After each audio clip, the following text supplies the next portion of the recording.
Thank you for listening today on Revealing Wholeness, sponsored by Infinity Whole Health. Check out our website at infinityWholeHealth.com, where we are revealing the eternal in each individual, the infinite in the individual. The creativity is made manifest. Limitation is let go. Now, here's your host, Dr. Troy Munson. Hello and welcome. I'm Dr. Troy Munson at Revealing Wholeness. And I get lots of low back problems in my office. But what's really interesting is that lots of those low back problems have digestive complaints. And so if you caught our Chiropractic 101 last week, which was on L1, the bread and butter of low back pain of the chiropractic office, today we're going to explore one level down at L2. And oftentimes I'll get a lot of hip complaints. Hey doc, my hip hurts. And it is wild that it is consistently the right hip. It's amazing to me how much right hip problems we have. And ultimately, it's the design of the body, and it has to do with the heart, believe it or not. The heart being on the left side of the chest, the mid-back will curve around the heart to the right, and that means in the low back, we're going to have an opposing curve to the left to try to balance. That means we're going to have a tight left low back, but we're going to have all the pressure really centering right on that right hip. And so a lot of people come with right hip pain. It's not that I don't see left hip pain. I'm always kind of surprised when I do though, but I see a lot of right hip pain, and for these reasons. And so as the body gets out of control or out of whack and degenerates or decays into these postures because of what's happening in the upper body, in the neck, we now get pressure on tissues that are just wearing out. So oftentimes people want me to focus on where their pain is, but ultimately where the pain is actually often not where the problem is, if that makes sense. So just because I have a tire wearing out and I have a wobble in my tire in my car, it doesn't mean that it's the tire's problem.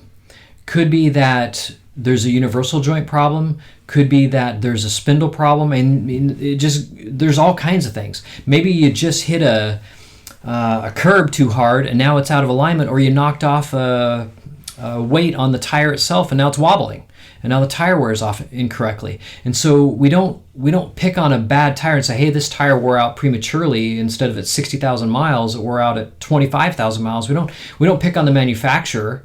We say, okay, well, let's go after why that tire wore out. So if you have a bad hip or bad low back or bad shoulder, I'm going to consider that joint, but I'm also going to ask the greater question of why did that particular joint show wear? And then beyond that, I'm now going to go to the nervous system underneath of it and start asking more questions like a investigator to see how bad and how long is this problem going on. So when I have a hip problem and I ask questions like, hey, do you have digestive complaints 1 to 2 hours after eating? And the patient says, I do. Well, how long has that been happening? Oh my gosh, as far back as I can remember, doc. Okay, well, you've had problems in that area of the low back that's affecting your hip for as far back as you can remember. How quick is this fix going to be? Well, probably not real quick. But are we going to be out of pain at least relatively fast? Yes, it is the Achilles heel, and the great thing about chiropractic care is we help people get out of pain really quickly because we remove pressure off of a nerve and thus help a joint do better. But because the body says, oh my gosh, he or she is doing something about it, I can stop sending that pain message. Well, as soon as the pain goes away, what do people do? I must be fixed, so I don't have to go back. And they don't realize that this has been a 20, 30, 40-year problem, and it may take some time, and so their problem comes back. And I'll tell them, I said, you can get some regular care on this and try to get it solidified and back into alignment and then repair the tissues, or you can just come back when it's in pain. And usually it's about the 4th or 5th time people will come back in pain. They finally start thinking, doc, I think I need to do what you were saying. I think I just need some regular care, which, is great. And I want you to arrive at that when it's your own time. But I also want you to understand why. Why does the problem come back? Why isn't it just because my pain is gone? Am I not good? And the body's really great about saying, hey, you're doing better. You're starting to fix it. Why do I need to keep sending you the pain message? That's irrelevant to us.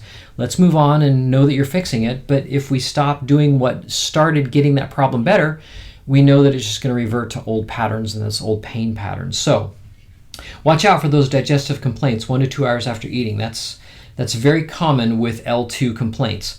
Now, here's a kicker. Right where the small intestine goes into large intestine, there's a little organ called an appendix.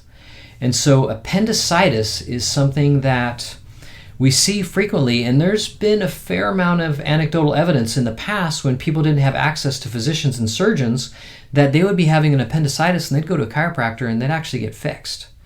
And they wouldn't have to have surgery. And I always found that very, very fascinating because ultimately, we have nerves that innervate our appendix. We have nerves that go around that ileocecal-valve, they call it, from small intestine to large intestine. That ileocecal-valve can create pain. And if that whole area is not having good nerve interference or nerve conduction, and we have nerve interference at the spine, now when we remove or correct that nerve interference, we allow those tissues to heal and correct themselves. So sometimes an appendicitis or lower right abdominal pain, you might be surprised that your chiropractor may be able to help you with that and may avoid a surgery. So just FYI, the back of your head, I always tell clients, okay, well, let's adjust you a couple times. What's the worst that can happen? Okay, you're in more pain. But their knives are always going to be sharp, and they can remove that appendix at any time if you have the ability. If it's just too painful, then okay, you've got to go in for surgery. If you've totally ruptured it, it's time. You've let it go too far. But you might be surprised if you're catching things in the infancy of that. You might find an adjustment do quite a wonder for you on things like an appendicitis or that ileocecal valve cramping, which would also be resulting in either diarrhea or constipation. And sometimes they can alternate. So watch for those cool things when getting adjusted. Last thing I want to talk about at this area of this kind of mid-low back is allergies. And, allergies are something that so many people suffer with. But what is amazing, it's one of the only conditions that I know that's listed at 8 levels of our spine. So if you have a misalignment at one of 8 levels, you could have an allergy response going on in your body. And so this is one of those levels. And I know when we first hit allergies way back in the neck region, months ago in our Chiropractic 101 series, that we talked about allergies. And I talked about the 8 areas, and this is yet another allergy area.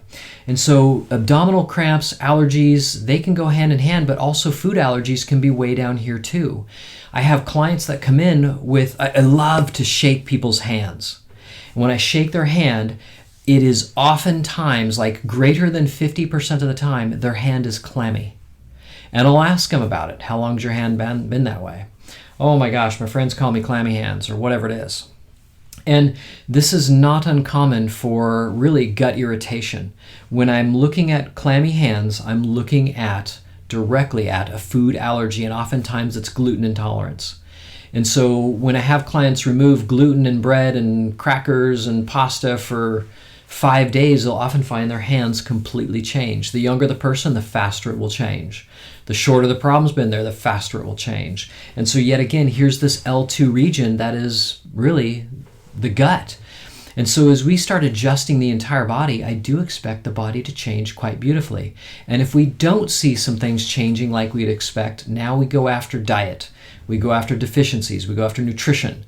Why does your body not want to heal becomes the question.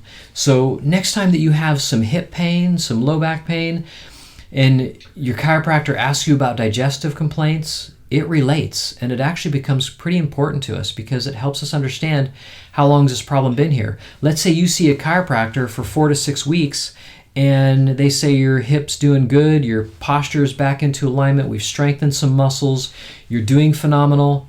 Wouldn't you also want him to ask the question, or her ask the question, hey, how's that gut doing? Doc, it's a lot better. Well, I would expect that when your spine is aligned and your nervous system is going to your gut correctly, I expect less abdominal cramps, less allergy type symptoms, better digestion, all of it. Everything should work better as we see your nervous system improve. That controls all those tissues. So hope that kind of lets you in a little bit of a window into that L2 area of that low back. And if you got questions, concerns, like always, please shoot me an email. throw me a text. Love to hear about it. I've got some other podcasts coming up on questions that patients have asked me, so please stay tuned for those. And until next time, I'm Dr. Troy Munson on Revealing Wholeness. Thanks for listening. If you have any questions or comments, you can reach Dr. Munson at 360-893-8586 or email him at chiroman@dr.com. That's chiroman@dr.com. Check out our current workshop schedule on Facebook at Infinity Whole Health.